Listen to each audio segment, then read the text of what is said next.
আসসালামু আলাইকুম রহমতুল্লাহ। আমি কুদ্দুস মণ্ডল আপনাদের সামনে এখন যে ভিডিও ধারণ করতেছি সেটা হলো মালয়েশিয়ার জোহর বারু। মালয়েশিয়ার জোহর বারু থেকে কুলিম একটি শহরের নাম, সেই কুলিম যাচ্ছি। অনেক লম্বা পথ, প্রায় 8 ঘন্টা এই বাসে লেগে যাবে। আপনাকে প্রথমে এই বাসের সিনারিটি দেখাচ্ছি।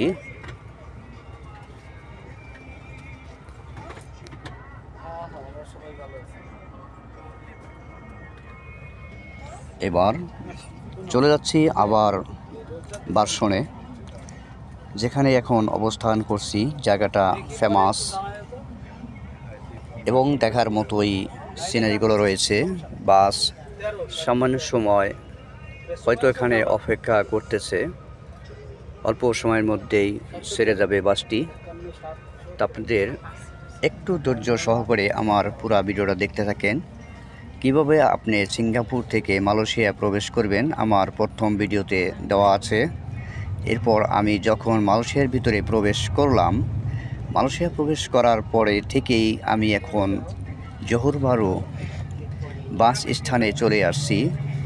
এই জোহর বারু থেকে ইচ্ছা করলে আমি কুয়ালালামপুর মালয়েশিয়া যেতে পারি, অথবা আমি এখন যাচ্ছি সেটা হলো অনেক দূর থেকে দূরান্ত পথে এবং অনেক ফেমাস গাড়িতে আমি এখন অবস্থান করছি। আপনাকে দেখাচ্ছি যে কিভাবে আপনি এখন সেই কুয়ালালামপুর যাবেন অথবা আপনি কলিম শহরে যাবেন। তো আমরাও এই কলিম শহরে যাওয়ার জন্য সেই পথ অতিক্রম করে যে গাড়িতে অপেক্ষা করতেছি। দেখেন মালয়েশিয়ার সেই জোহর বারুর সিনারিগুলো দেখতে কত সুন্দর, মনোরম পরিবেশ। আসলে মালয়েশিয়া উন্নত দেশের মধ্যে একটি দেশ, তাই তারা তাদের রোড গার্ড এবং কি তাদের যে ফ্লাইওভার, যে গাড়িগুলো সব মিলেই একটা সৌন্দর্যের মধ্যেই আনা যেতে পারে। সাজানো গোছানোভাবেই এখানে পুরোটা শহর। আর যেখানেই আপনি যাবেন অনেক বাঙালির সাথে আপনার দেখা হবে, সাক্ষাৎ হবে। তাদের কাছ থেকে আপনি যে কোনো সমস্যার সম্মুখীন হন, সেই সমস্যার সমাধান তারা দিতে পারবে। আর এত আন্তরিক সেই মালয়েশিয়া ভাই এবং বোনদের, অনুরূপভাবে আমাদের যে দেশের প্রবাসী ভাইদের সাথেও চললাম ফিরলাম, দেখলাম তারাও অনেক আন্তরিক। আমি জোহর বারুতে অবস্থান করলাম এক রাত। যে আমার সেখানে যে আত্মীয় রয়েছে সেই আত্মীয়দের সাথে ওঠা বসা করলাম, দেখলাম। আর সেই ক্যাম্পে অনেক লোক একই কোম্পানিতে চাকরি করতেছেন, তাদের সাথে যে মত বিনিময় হলো, খুব সুন্দর, ভালো লাগলো। তারা আমাকে পেয়ে, যে দেশের মানুষ পেয়ে তাদের যে একটা আনন্দ প্রফুল্লিত হচ্ছে। তবে দুঃখের বিষয় হলো তারা যে শ্রম দিচ্ছে, অনেক সময় তারা শ্রমের মধ্যেই সময় কাটিয়ে দিচ্ছে। তো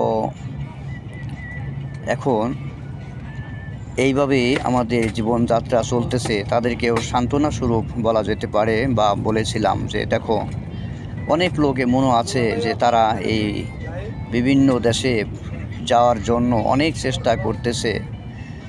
হয়তো টাকার জন্য সে অন্য দেশে যাইতে পারতেছে না, অথবা সে কোনো কানেকশন না থাকার কারণে যাইতে পারতেছে না। আবার অনেক সময় অনেক হ্যারাসমেন্টেও পড়তেছে।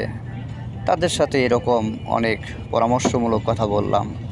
আমি আরেকটু তাদেরকে দৃষ্টি আকর্ষণ করে বললাম যে দেখো, বাংলাদেশ এয়ারলাইন্স এটা হলো আমাদের জাতীয় এয়ারলাইন্স, বাংলাদেশের একটি গর্ব, অহংকার।